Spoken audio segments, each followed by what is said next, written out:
John Lane, Civil War veteran, by his granddaughter, Sister Ellen Shannon. John was born in Enniskillen, Ireland, on May 10, 1842. John was educated in the Hedge schools in Ireland. Having few books, everything was taught and learned orally. John became very good in both mathematics and poetry. His handwriting, too, was excellent. Sometime between 1855 and 1860, James and Anne Tracy Lane emigrated from Ireland to the Boston area. John and his two sisters came with them. He found employment in America, at the same time being inspired with the frenzied Civil War activities in the industrial area of Boston. On August 2, 1864, John joined the Navy as a landsman, much to the displeasure of his parents. During his time in the Navy, John served on 5 ships: the USS Vandalia, the USS Colorado, the USS New Hampshire, the USS Saratoga, and the USS Vermont. These and other vessels made up the Pacific Fleet, which formed a blockade protecting the eastern coast of the United States from English ships and those incoming ships whose countries supported England. They also served as suppliers of wartime needs to the forts and troops along the coast. John seldom talked about his war experiences, but he did speak about one battle on land. On January 15, 1864, during one of the many battles of Fort Fisher, North Carolina, the members of the USS Colorado were commanded to leave the ship and reinforce the ground forces of the North. Though the sailors' bodies were saturated with the ocean salt water, they quickly fell to the ground and fought valiantly along with the soldiers for several days.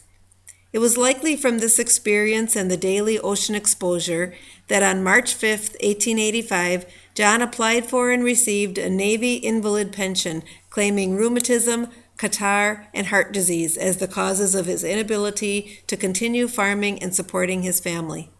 This small pension of $75 came every 3 months to John until his death, and then to his wife Ellen until her death in 1920.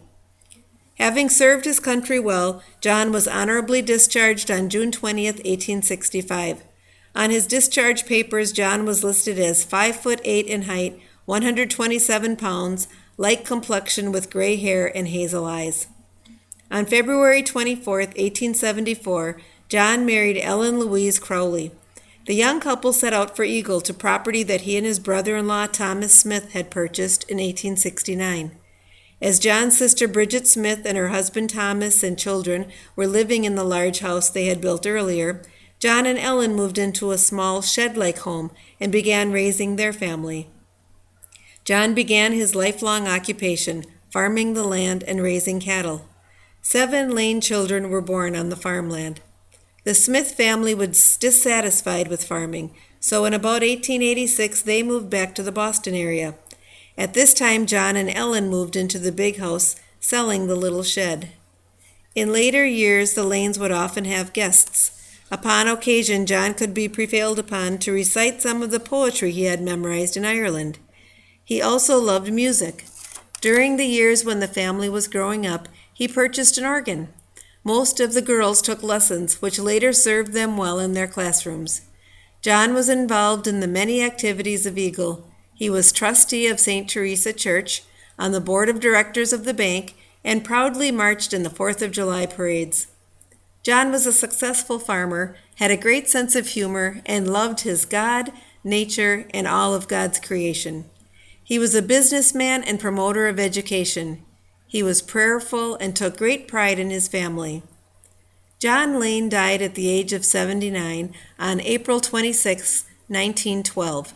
He was buried from St. Teresa Catholic Church next to his wife Ellen and 2 of his daughters, Catherine and Grace. May this wonderful Civil War veteran, John Lane, rest in peace.